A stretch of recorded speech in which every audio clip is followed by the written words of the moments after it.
नमो नमः मेरे प्यारे बच्चों, कैसे हो आप सभी अच्छे हो? बहुत अच्छी बात है। मौज मस्ती करते हो घर पर? अच्छा, मौज मस्ती करने के साथ साथ अपनी पढ़ाई पर भी ध्यान देना चाहिए। बहुत अच्छी बात है पढ़ाई पर ध्यान देना भी। ठीक है, मैं अपनी क्लास वर्ल्ड स्कूल की तरफ से आज की हमारी हिंदी विषय कक्षा में आप सभी का स्वागत है। हम कौन सी कक्षा में पढ़ रहे हैं बच्चों? कक्षा 5 में। हम किस विषय का अध्ययन करने जा रहे हैं? हिंदी विषय का। तो आज हम अपने लगातार नियमित रूप से जो हमारा क्रम चल रहा है पढ़ने का, उसी को ही आगे बढ़ाएंगे। आज हम पढ़ेंगे हमारा पाठ क्रमांक 4।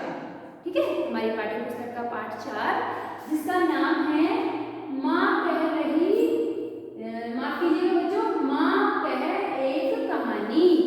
अर्थात एक बच्चा है जो अपनी माँ से कहता है कि माँ एक कहानी कहो, मुझे एक कहानी सुनाओ। ठीक है बच्चों, तो देखो मैंने ये चित्र बनाए हैं, इन चित्रों से संबंधित है हमारी कहानी।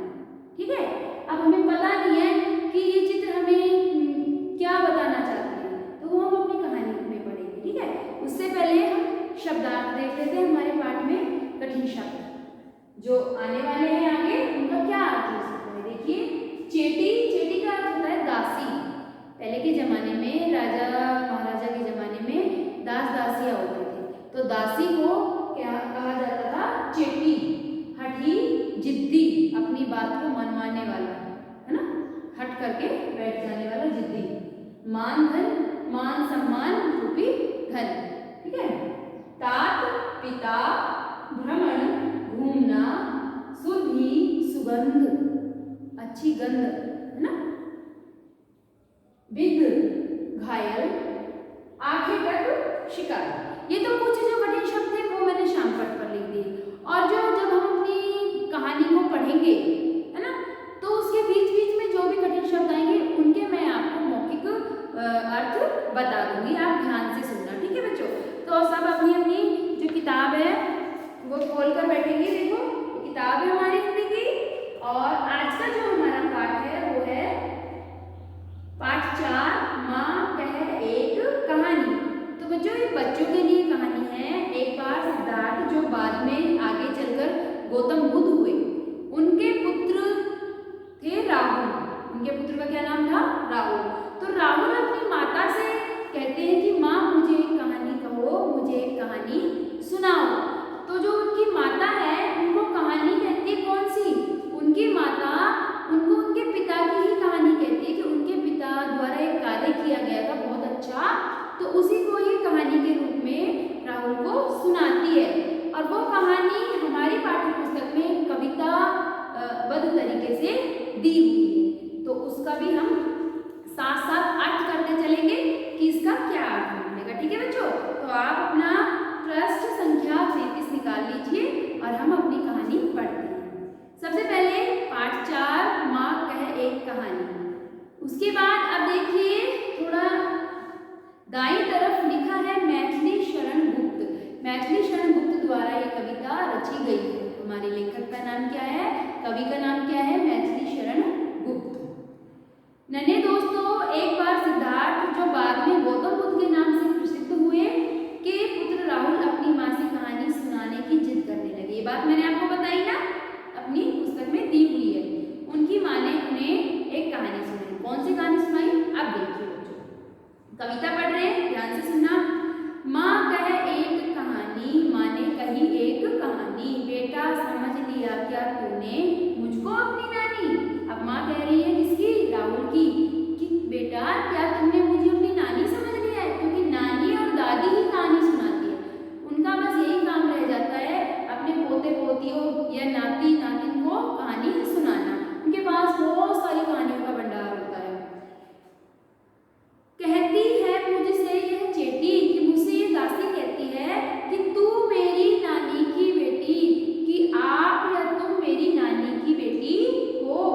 कह माँ कह लेटी ही लेटी, राजा था या रानी, कि माँ आप लेटी ही लेटी मुझे कहानी बताओ कि राजा था या रानी। तो बच्चों, पहले के जमाने में राजा रानी की कहानियां ही होती थी और वो ये बहुत रोचक लगती थी। माँ कह एक कहानी, माँ एक कहानी कहो।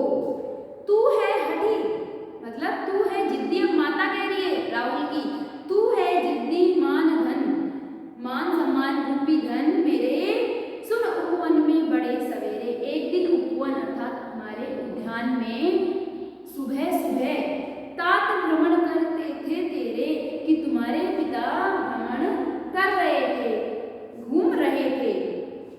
जहाँ सुरभि मनमानी, जहाँ पर सुगंध बहुत अच्छी आ रही थी, जहाँ सुरभि मनमानी, हाँ माँ यही कहानी। अब राहुल कहता है हाँ, जहाँ सुगंध मनमानी बहुत अच्छी खुशबू आ रही थी, हाँ माँ यही वाली कहानी कहो, मुझे तो यही वाली कहानी सुननी है। ठीक है बच्चों, अब प्रश्न संख्या 34 पे आइए। अब देखिए आपको चित्र दिखाई दे रहा होगा, ये चित्र दिखाई दे रहा है ना। अब देखो शामपट पर भी मैंने यही चित्र बनाया है ना। तो अब देखो कि ये कौन कौन है। ये सिद्धार्थ अर्थात राहुल के पिता हैं और ये है एक शिकारी। अब क्या होता है सुनिए वो भी। वर्ण वर्ण के फूल खिले थे, झलमल कर हिम बिंदु झिले थे, कि तरह तरह के कई प्रकार के रंगों के फूल खिले थे उद्यान में, उपवन में, और उन पर हिम बिंदु बर्फ के कण भी झिलमिल हो रहे थे, पड़े हुए थे। हल्के झोंके हिले मिले थे, लहराता था पानी, कि हवा का जैसा ही झोंका आ रहा था, हवा चल रही थी तो वो हिल मिल रहे थे और फूलों पर से भी पानी लहरा रहा था, है ना। और जब उपवन में जा रहे तो वहाँ पहले क्या होता था, तालाब सरोवर होता था, तो जब हवा चलती तो सरोवर का पानी भी लहराता है, देखा है ना आपने। आगे देखिए, लहराता था पानी, हाँ हाँ यही कहानी। अब राहुल कह रहा है लहराता था पानी, हाँ माँ यही कहानी सुनाओ, मुझे यही सुननी है। गाते थे खग कल कल स्वर से, सहसा एक हंस ऊपर से।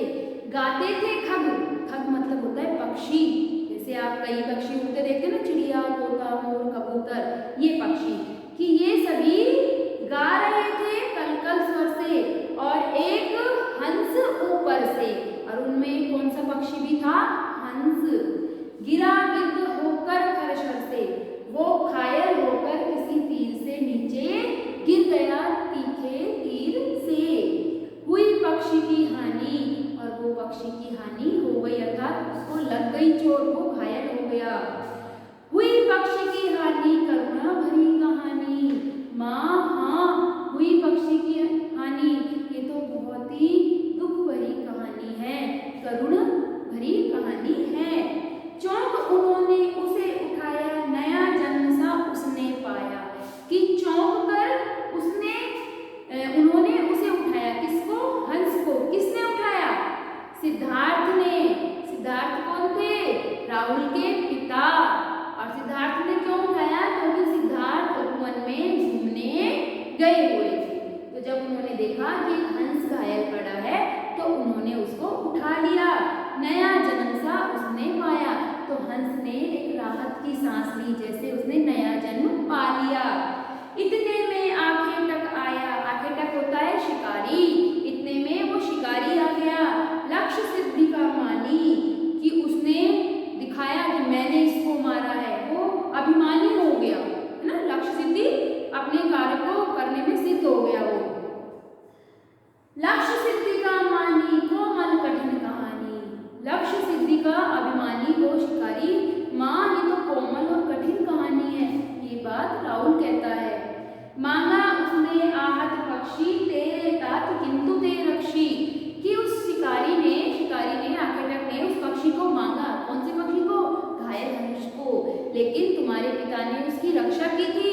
तब उसने जो था खग पक्षी हट करने की ठानी। तब जो जिसने उस पक्षी को मारा था ना, खग पक्षी का अर्थ होता है जिसने उस पक्षी का शिकार किया था, उस पक्षी को मारा था, उसने हट करने की ठानी, जिद करने की ठानी, हट करने की ठानी। अब बड़ी चली कहानी। माँ, अब राहुल कह रहे हैं माँ हट करने की ठान ली उसने, अच्छा तो माँ तो ये कहानी और आगे चलेगी, है ना। हुआ विवाद सदय निर्दय में, उभय आगरी थे स्वयं विषय में, कि हुआ विवाद उस निर्दय के साथ, किसका, राहुल के पिता का। उभय आग्रही थे स्वयं विषय में, कि दोनों ही आग्रह करते आए अपने विषय में। गई बात कब तब न्यायालय में सुनी सबने जानी। जब यह बात न्यायालय में गई तो वहां पे सबने सुनकर इसको जाना। सुनी सबने जानी, व्यापक हुई कहानी। जब सबने ये कहानी सुन ली तो ये कहानी और बड़ी हो गई। कौन कह रहा है? ये राहुल कह रहा है कि माँ अगर ये कहानी सबने सुनी तो ये कहानी और बड़ी हो गई, आगे क्या होगा माँ मुझे बताओ। जिज्ञासा होती है ना, जब हमें कुछ रोचक चीजें लगती हैं, कुछ जानने का मन करता है तो कहते हैं माँ बहुत अच्छी लग रही है और सुनाओ। नानी दादी से भी कहते हैं। तो इसी प्रकार राहुल अपनी माँ से कह रहा है, राहुल तू निर्णय कर इसका, न्याय पक्ष लेता है किसका। अब उसकी माँ कहती है राहुल तुम निर्णय करो कि न्याय किसका पक्ष लेगा। कह दो निर्भय जय हो जिसका, सुन लूं तेरी वाणी। राहुल की माँ कहती है अब न्याय करो कि कौन सही है और कौन गलत है। क्या वो शिकारी सही है या तुम्हारे पिता सही है? निर्भय होकर कह दो, डरो मत, जय करो उसकी जिसने अच्छा काम किया है। मैं भी तो तुम्हारी वाणी सुनूं। माँ मेरी क्या वाणी, मैं सुन रहा कहानी। अब राहुल कहते हैं माँ मैं क्या करूं, मैं क्या बोलूं, मैं तो कहानी सुन रहा हूं। कोई निरपराध को मारे तो क्यों ने अन्य उसे उबारे। अगर कोई व्यक्ति निरपराध को मारता, निरपराध का मतलब जिसका कोई अपराध नहीं है उसको मारता है, बेकसूर को मारता है, तो कोई दूसरा उसको क्यों नहीं उबारे, कोई दूसरा उसकी रक्षा क्यों नहीं करे। रक्षक पर भक्षक को वारे, न्याय दया का दानी। रक्षक को भक्षक से ज्यादा महत्व दिया जाना चाहिए। यही न्याय दया का दानी, मतलब यही न्याय है कि दया जिसने की है वो ही सही है। न्याय दया का दानी तूने गुणी कहानी। अब राहुल कहता है कि न्याय दया का दानी होना चाहिए और माँ ये तो बहुत ही गुणवान कहानी है, मतलब हमें बहुत ही अच्छी शिक्षा दे रही है। तो बच्चों कैसी लगी कहानी, अच्छी लगी? देखो ये घायल पक्षी है, दिखाई दे रहा है ना, और ये कौन है? सिद्धार्थ, और ये शिकारी। तो बताओ आप कि आप किसके साथ होंगे, सिद्धार्थ के साथ रहेंगे या शिकारी के साथ रहेंगे? बताइए। सिद्धार्थ के साथ। हाँ बच्चों, जिसने उस पक्षी की रक्षा की उसी को ही सही न्याय मिलना चाहिए। शिकारी को तो दंड मिलना चाहिए, है ना, उसे तो कैद खाने में बंद कर देना चाहिए कि उसने एक निर्दोष प्राणी को मारने की कोशिश की। तो बच्चों जो हमारा आज का पाठ है वो यहीं पर समाप्त होता है। आप पाठ को पढ़िए, जानिए पाठ के विषय में सिद्धार्थ कौन था, बाद में चलकर उनका नाम क्या हुआ, सिद्धार्थ के बेटे का क्या नाम था, या राहुल को कहानी कौन सुना रही थी। ठीक है बच्चों।